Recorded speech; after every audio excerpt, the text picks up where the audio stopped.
स्वर्ग और नर्क की कहानी। एक बुजुर्ग औरत मर गई। यमराज लेने आए।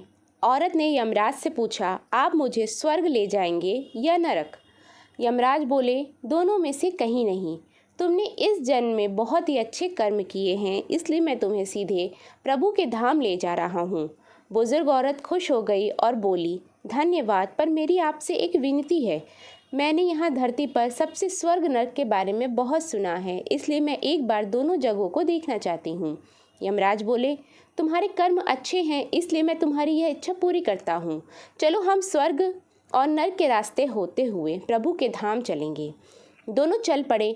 सबसे पहले नर्क आया। नर्क में बुजुर्ग औरत ने ज़ोर ज़ोर से लोगों के रोने की आवाज़ सुनी। वहाँ नर्क में सभी लोग दुबले पतले और बीमार दिखाई दे रहे थे।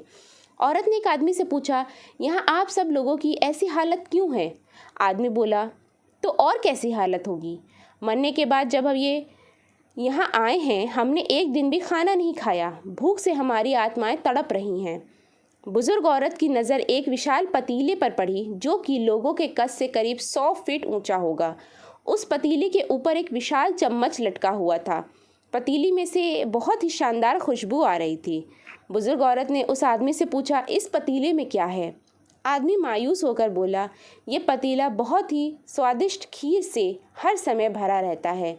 बुजुर्ग औरत ने हैरानी से पूछा, इसमें खीर है तो आप लोग पेट भर के से ये खीर खाते क्यों नहीं? भूख से क्यों तड़प रहे हैं? आदमी रो रो कर बोलने लगा, कैसे खाएं? ये पतीला 100 फीट ऊंचा है। हम में से कोई भी उस पतीले तक नहीं पहुंच पाता। यह सुन बुजुर्ग औरत को उन पर तरस आ गया। सोचने लगी, बेचारे खीर का पतीला होते हुए भी भूख से बेहाल हैं। शायद ईश्वर ने इन्हें यही दंड दिया होगा। अब यमराज बुजुर्ग औरत से बोले, चलो हमें देर हो रही है। दोनों चल पड़े। कुछ दूर चलने पर स्वर्ग आया। वहाँ पर बुजुर्ग औरत को सबने हंसने और खिलखिलाने की आवाज़ सुनाई दी। सब लोग बहुत खुश दिखाई दे रहे थे। उनको खुश देखकर बुजुर्ग औरत भी खुश हो गई। पर वहाँ स्वर्ग में भी बुजुर्ग औरत की नज़र वैसे ही 100 फीट ऊंचे पतीले पर पड़ी जैसा नर्क में था। उसके ऊपर भी वैसा ही चम्मच रखा हुआ था। बुजुर्ग औरत ने वहाँ लोगों से पूछा, इस पतीले में क्या है? स्वर्ग के लोग बोले, इसमें बहुत ही स्वादिष्ट खीर है। बुजुर्ग औरत हैरान हो गई और उनसे बोली, पर यह पतीला तो 100 फीट ऊंचा है, आप लोग तो इस तक पहुँच भी नहीं पाते होंगे। उस हिसाब से तो आप लोगों को खाना मिलता ही नहीं होगा। आप लोग भूख से बेहाल होंगे। पर मुझे तो आप सब बहुत खुश लग रहे हैं, ऐसा क्यों? इनमें से एक व्यक्ति बोला, हम सब लोग तो इस पतीले से पेट भरकर खीर खाते हैं। औरत बोली, पर कैसे? पतीला तो बहुत ऊंचा है। व्यक्ति बोला, तो क्या हो गया? पतीला ऊंचा है तो यहाँ पर कितने सारे पेड़ हैं। हमने इन पेड़ों की लकड़ी ली, उनको काटा और एक विशाल सीढ़ी का निर्माण किया। उस लकड़ी के सीढ़ी के सहारे हम पतीले तक पहुंचते हैं और सब मिलकर खीर का आनंद लेते हैं। बुजुर्ग औरत